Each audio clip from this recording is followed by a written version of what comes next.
Endless Legends 2 is, as the name may suggest, a sequel to Endless Legends, a very positively received title that operated in a self-confessed 4X RPG game genre, which I have to admit is a classification that asks more questions than it answers. I would like to clarify before I continue that this is an unsponsored review of the game, and while Hooded Horse, the publishers, did provide me with an early access copy, they did not mandate any review topics or have any editorial control over the video you're currently watching. Now, I would like to start by stating I did not play Endless Legend 1, or just Endless Legend I guess, but I have a background in both Civilization games, Paradox Interactive titles, and even a few too many hours in Medieval 2 Total War for that real-time combat vibes. I am going to be addressing this mainly from the perspective of a person that hasn't partaken in the Endless Legend series before, but nevertheless wants to see what the series has to offer with their upcoming release and to see if the game is for them. If you happen to be an Endless Legend enjoyer already, you should naturally take everything I say within that context. I may praise features that already exist in the previous titles, for example. Anyway, what is this game? To explain it, I'm going to return to the definition provided by the game itself, a 4X RPG, which I find the more I look into it, the better this definition works. I'm not going to explain what an RPG or a 4X game is. For those out of the loop, think Skyrim for RPG, and think Civ for 4X. This game has both, and in a way that works. I was initially very skeptical myself, but having played the game, my verdict is a yes in the current state of the implementations. Endless Legends 2 twist, at least assuming you play on the default map sizes,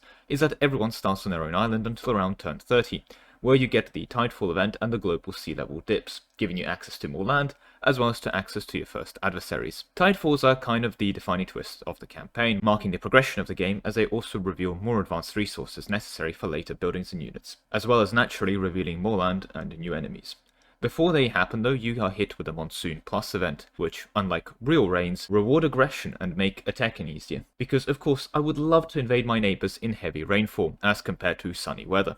I guess every faction truly is British at heart. Memes aside, the Tidefall mechanic hard locks you out of exploration, which staggers it, but also the game is free to give really strong, and frankly in my opinion too strong bonuses from exploration, as you are physically locked out of the later game zones by the Tidefall, and no level of micromanagement makes the water level go down faster. But to return to the 4X RPG claim, there are specific storylines for each faction, and they get extensive.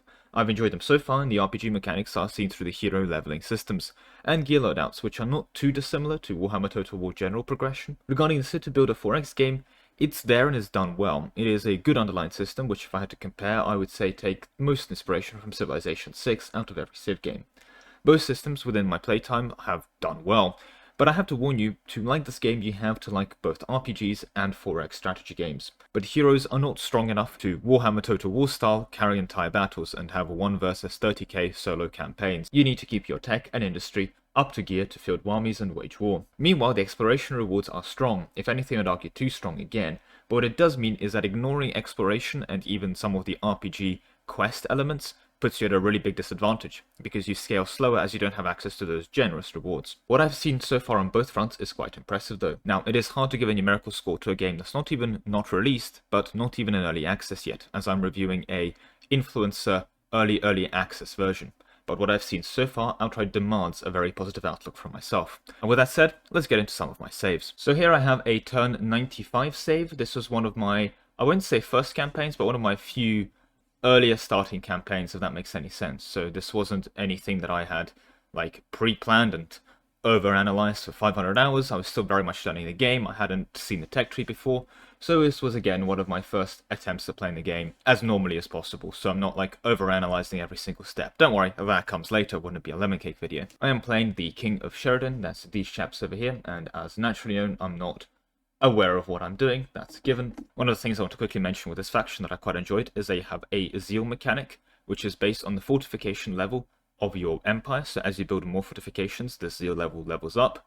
This creates a weird dynamic where you kind of just want to build fortifications regardless of the fact that they might not be in a fortified position, just to get your zeal up, because it unlocks special abilities, and these abilities tend to be quite good. At the lower level, it allows you to do something called Divine Service, converts one of your population into a divine population, which is just a better population, basically. And at high levels can do things like return the movement points to one of your armies, and even at later things can mine resources out of the ground. This is actually really good. You end up spamming this quite a lot, as well as, for example, replenishing faith, which just heals your armies. This is one of the things you save. Now, these abilities cannot be used, the replenish faith and the rejuvenation, outside of your territory.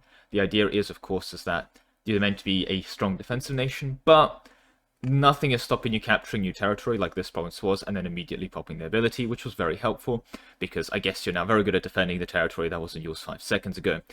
If I was to suggest a quick change, which I'll be doing plenty of throughout this video, but feel free to ignore me, maybe put a bit of a cooldown where it doesn't count as your territory for the purpose of these abilities, unless you've had it for like at least 5 turns or something. I think after 5 turns of owning it, you can start using the abilities, but being able to claim that this province I took over this turn is actually my territory the whole time and feel a frontline unit, yeah, maybe not the most defensive ability. In fact, it's really good on the offensive. But yeah, there's nothing too special here. I followed a relatively normal tech progression. It's turn 95. I'm making 136 science per turn. Don't compare this to any other Civ titles or anything. It's not exactly a one-by-one translation, but I'm just comparing this point of view of like a relatively normal build. The tech tree is very... You don't really go through specific ages in the sense of you go to the next age of the tech tree and then you unlock new resources and can use them. The Tidefall mechanic locks them out of you. So for example, here the mineshaft like technology gives you access to titanium and glass steel mines. You can rush this, you can get this earlier.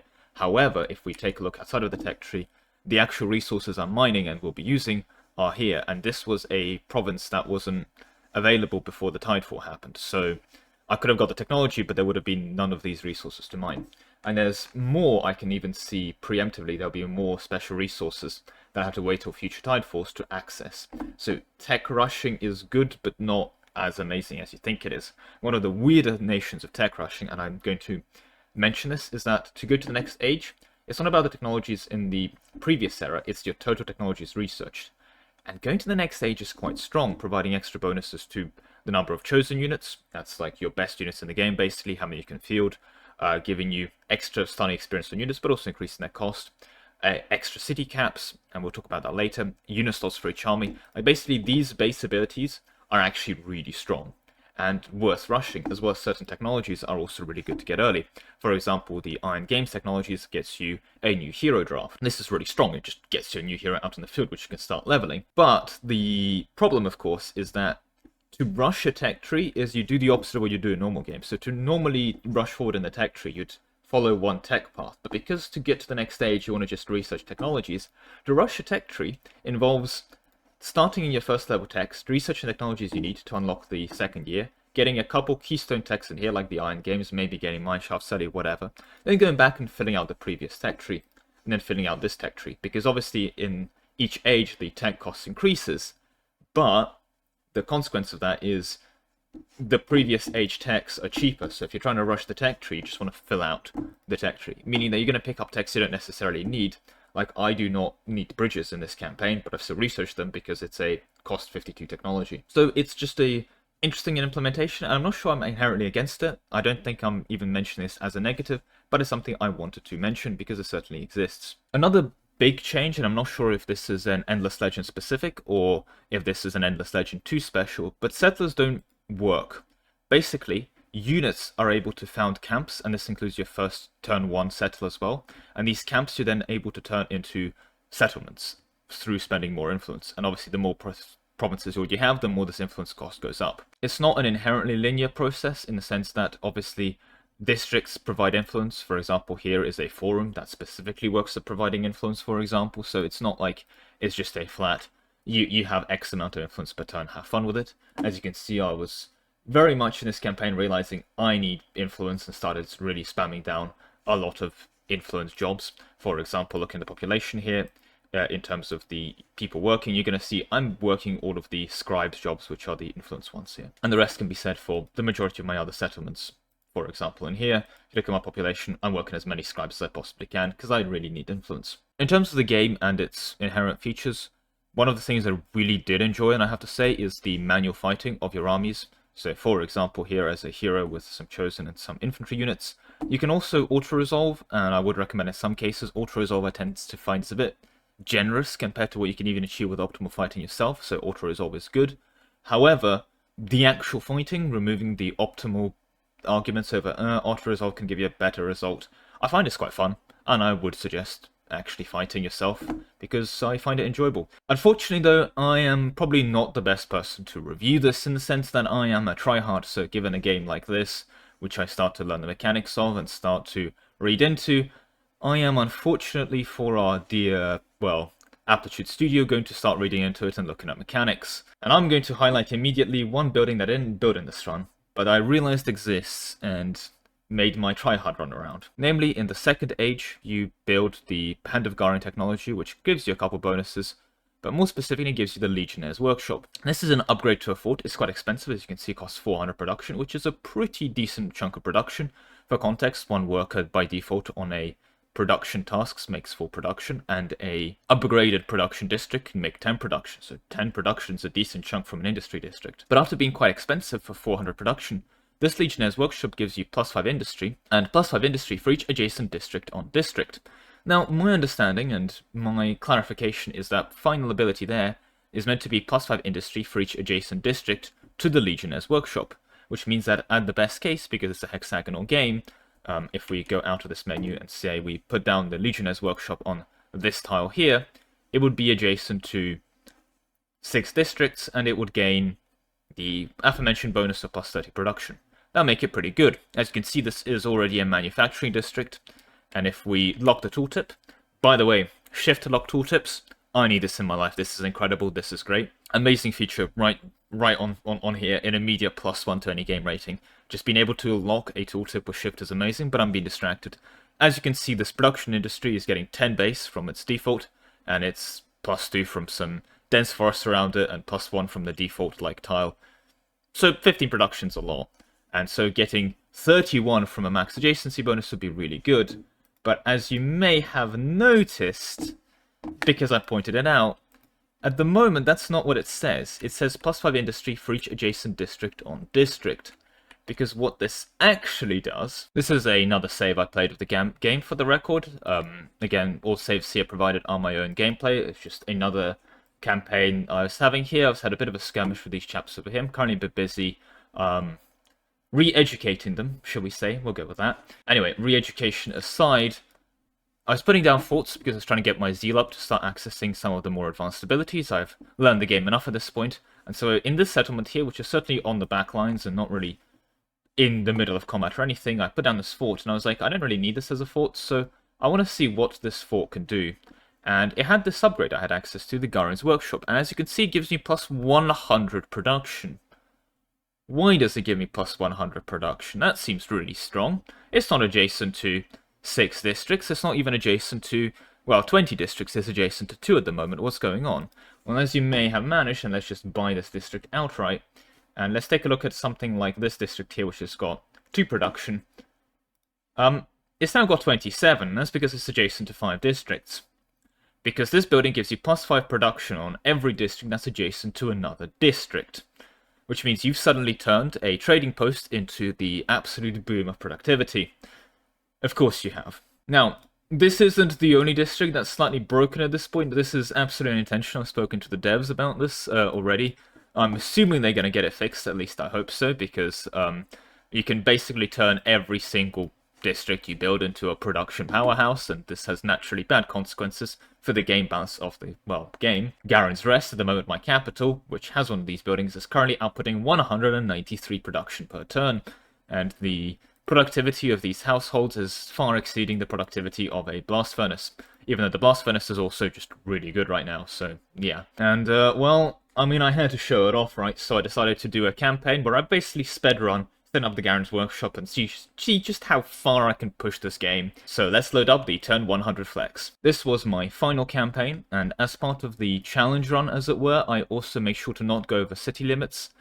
You gain city limits every time you level up, and I would say being 1 over city limit is fine. You get an approval rating for each of your cities, ranging from 0, where it's an outright revolt, and 100, where everyone loves you, and being 1 over city limit drops approval rating by 10 everywhere, which is fine. It's absolutely manageable, and it's absolutely worth being 1 over city limit. Being 2 over city limit drops up by 30, that is still manageable, but more of an effort to manage. So as part of this campaign, the reason I haven't converted this settlement into a city yet is because I'm religiously trying to make sure I don't go over city cap just for the sake of the challenge, because otherwise, oh boy. Yeah, it's turn 100, I'm producing 251 influence, context that of the previous run. I'm not even focusing influence here, it's just my passive because I spam settlements. I'm making all of the money despite not focusing on money. More importantly though, I'm clocking in 277 signs per turn. I am one technology away from reaching the technological age of 4, and bear in mind that this technological age of 3 that I'm currently in includes an extra tidefall, so I'm already ahead of time on a tidefall. I am 1 turn away from finishing a technology that gives me 2 tidefalls ahead of this tech pool, so I'm basically 2 ages ahead than I should be. Unfortunately, couldn't squeeze out that one last turn. That's unfortunate. And my capital, which is really abusing the production bonuses from Garen's workshop. I'm clocking in 906 production per turn from districts because of course I goddamn am. And also my capital is where I spam my promoted population, and the population district I spammed was housing, which means I've got loads of extra citizen population, all of which is working food to get even more population, to get even more food, to get even more population. You can see where this is going. It is ridiculously stupid and broken. Clocking in 167 food with 0 farms. Most of the population is, of course, divine population. They've been chosen by Garen.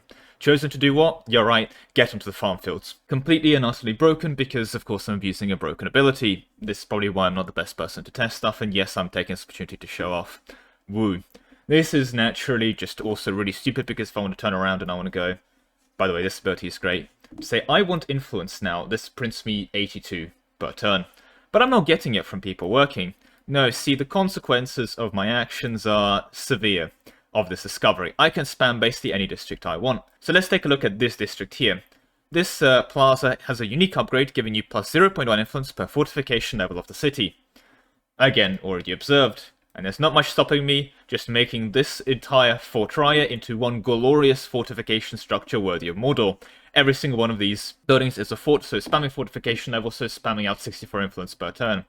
Which wasn't enough. So my only other settlement is just spamming forums, so you can build more than one. And look, is this what people mean when they say they have a productive discussion environment? Because this forum, after people come here for a chat, outputs the industrial output of like a blast furnace. In fact, here's the blast furnace, or a works district. Never bothered upgrading to a blast furnace because why would you? I could just build a forum. Yep. And again, this spams the influence, and influence is what you need to gain more tiles for your city.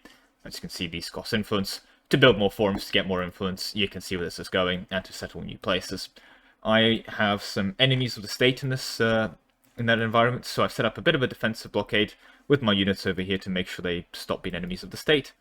And I had recently encountered some previous, shall we say, issues, and had to clear some camps and gain bonuses from exploration, all that.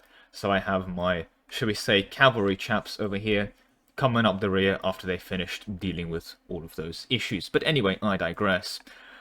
To be clear, I had a lot of fun of playing the game. I'm demonstrating it right now for all these campaigns I've had with the pre-release. Despite the slight abuse of the production mechanics from Garen's Rest, yeah, it's a bit unintentional is all I will say, but before the developers go and nerf that one, and I'm assuming they will, let's just say, huh, that's interesting. This district's given me 154 influence of its own. That's pretty good. They might want to take a look at that as well. But just goes to show the game is robust enough to handle the influences of their genius innovations. Yeah, +1 influence for each adjacent district. It does not just apply to the Halls of Power. It's for every single district, and if you spam there all the districts out, yeah, it's pretty strong. For context as well, it also means that I can basically one-turn an army. This district produces 270... So this district making 906 production means that if I wanted to, and the reason these districts are taking so much production is the cost of each district scales to the amount of districts you already put down. So I find that with this setup, you're still 3-turning a district, but if we were to change the order around, as you can see, I can 1 per turn all of these units, and they're done in 1 turn. So production overflows, and not in a weird way. You can actually finish 3 things in a turn if you have the production for it, which is nice, and I appreciate that from the developers. But anyway, I digress. That's the turn 100 save. It's not actually the final turn of the save. I did play this out into the physical end.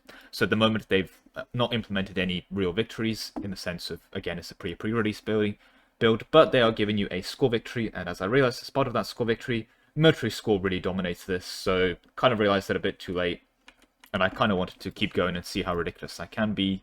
Well, getting myself to. Here's turn 124. We've just had a tidefall. As you can see, revealed more land for more areas. Yay. I've revealed a new dungeon. That could have been cool. Unfortunately, get around to it in time. Yeah, I continued the fort spam, as you could probably guess, to stupid extents. I'm printing all of the influence, and I would be making all of the money, but I put down a small army of every single goddamn unit ever, which I'm currently marching over to my borders just to really stand there and look awkwardly, while my heroes, which I've grinded out leveling up, are coming home to, well, recuperate and then go and fight some of these dungeons. At least they would have been if the campaign doesn't end next turn. I hope the developers let me keep playing the save after the pre-release, but I think they literally confirmed that I can't, so that's a rip. Either way, yeah, it's stupid. My capital has hit over 1,000 production at this point, so it's having fun. The fort place is very fortified. All of the forts, all of the fortification, very good, very nice. The forts are productive. Print out amenities. Everyone loves me. I am the best. And yeah, this place over here, I kept spamming the forums. Realized I needed more housing because I had a lot of population. So that still kept going, and it's kind of on me that I had a lot of population, because I got a lot of population and I put them into farms to get more food, which meant I get more population, so that's a bit on me. But I even set up some more science districts over there, and in this space I realized I wasn't making a bunch of money, so I set up the production districts, of course, and then started spamming down money districts as well to start printing at least a bit of money, especially for the desire to maintain these standing armies, because they got a bit expensive. As you can see, each one of these is minus 18 a turn, and that's meant to be quite a decent chunk of money. Or at least, again, it's meant to be. But yeah, taking a look at the Empire information, my city cap is maintained, my zeal is over the top. I am 2 population away from getting the max Divine Empire, which should have been very nice, get those tier 3 bonuses. I've hit the population bonus caps, which means plus 10% industry on cities with the king of shared population. That's very nice, and most of my industry isn't coming from my population. That's very strong, would recommend. But yeah, in terms of playing the game, going through the challenges and picking it up, I would recommend it. I thoroughly enjoyed this game, and even in the very incomplete state, it's quite nice. Now, finally though, I am going to have to mention a little bit of the negatives, because at the end of the day, this is an early review, but I'm reviewing what is here, and it's going to be regarding the lack of polish, because compared to, say, other titles in the game, don't worry, the auto-explore button is here on day 1, and in terms of the actual gameplay polish, the gameplay art, I like the visuals, it's quite clear. There are some missing elements that I would like to address, namely that if I'm just in a city view, I would like to know that, hey, if I buy this tile, look, I can build a district here, that's all great.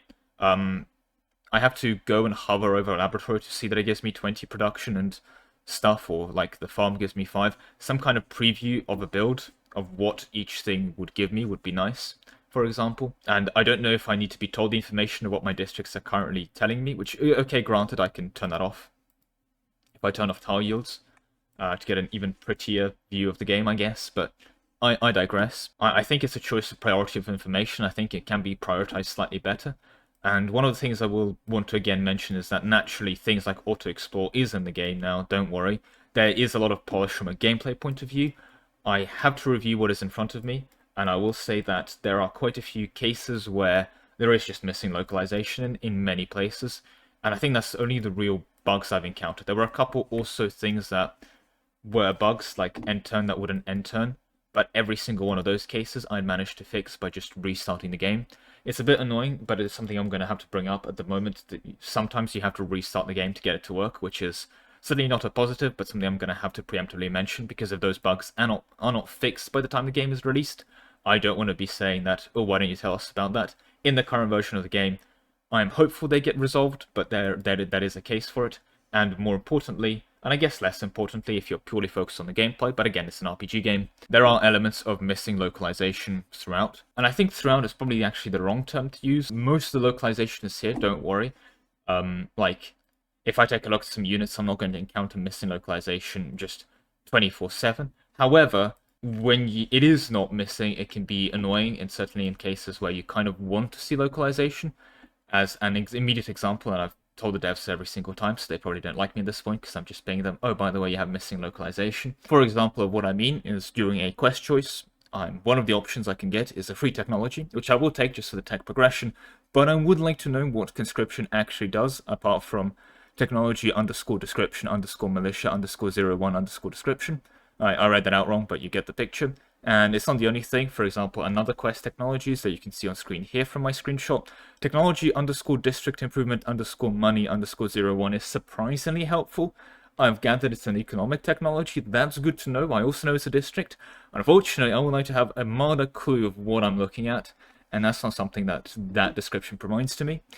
Memes aside, it's not only the technology things that are slightly missing localization. The Black Hammers faction, which are one of the minor factions you can go around and ally, like here's the Daughters of Bor or the Consortium or whatever. Anyway, these chaps, the Black Hammers, well, when you interact with them normally, that's all fine, you don't get this pop-up, but if you hire a hero from that faction and then look at the description of the race of the hero, you get a minor faction _ Black Hammer description, so that's something. I mean, again, am I grasping at straws? Yes, but if I just want to point out the straws here for the record, these are things I've encountered naturally while playing the game, even though I've probably put in way too many hours already into this pre-release. Regardless, there's also the case, and this was one of the more annoying things, every time you use the population divined ability, is that you do see a population divined has joined the city, and I believe that's a messed up localization there nonetheless. And in more annoying cases, if you are trying to wage war, some of the localizations there are quite literally missing.